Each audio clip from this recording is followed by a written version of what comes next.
समाज को जो प्रकार भी सेवा दवा मो लक्ष्य अच्छी आईएएस ऑफिसर हवा को ड्रीम रखी। मु आनंदिता मिश्र मु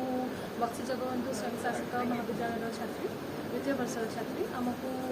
सूचना अधिकार नियम विषय में सचेतनता कार्यक्रम डक जाता से वक्तृता और प्रबंध कार्यक्रम भी करा जो कि मुझे छुट्टी होती मत बहुत खुशी लगुच ये कार्यक्रम में जोगदे कि आरटीआई एक्ट केमी आम सोसाइटी में हम हेल्प कर से जिन विषय में बहुत किसी जानवा मिलला बहुत किसी आम जानी नु सर मानकर अवेयरनेस जो कैंपेन से मैंने सिटीजन्स मान आज जोटा लिखा है राज्य स्तरीय सचेतना कार्यक्रम कराई सिटीजन्स मानक बहुत किसी शिखा मिलूँ बहुत मिनिमल कस्ट कमी से जापर कि आगामी जीवन किसी असुविधा आसिले से केमी सरकार को जाकि कहींपारे से जिनटा विषय आज आमको जना पड़ा और बहुत ही भल कार्यक्रम था। धन्यवाद। नमस्कार मो ना हूँ आर्यन पट्टनायक मो बीजेपी स्वयं शासित महाविद्यालय उद्भिद विज्ञान प्रथम वर्ष छात्र। एक्चुअली आमर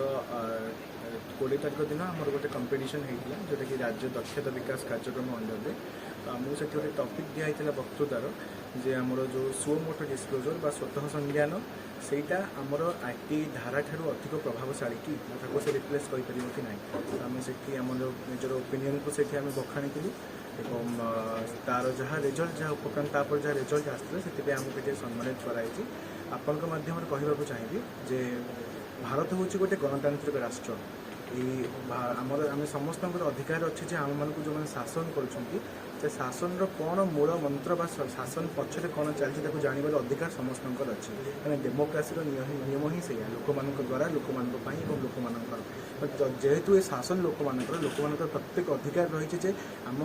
शासन कर प्रत्येक व्यक्तिशेष आम सहित कौन कर आरटीआई जो अमोघ अस्त्र आम कहीपर आरटीआई अधिकार मध्यम जापर आम सहित होता प्रत्येक शासन भार किपर भाव में परिचालित हो संपर्क में उपस्थापन करूँ आज आमको सम्मानित।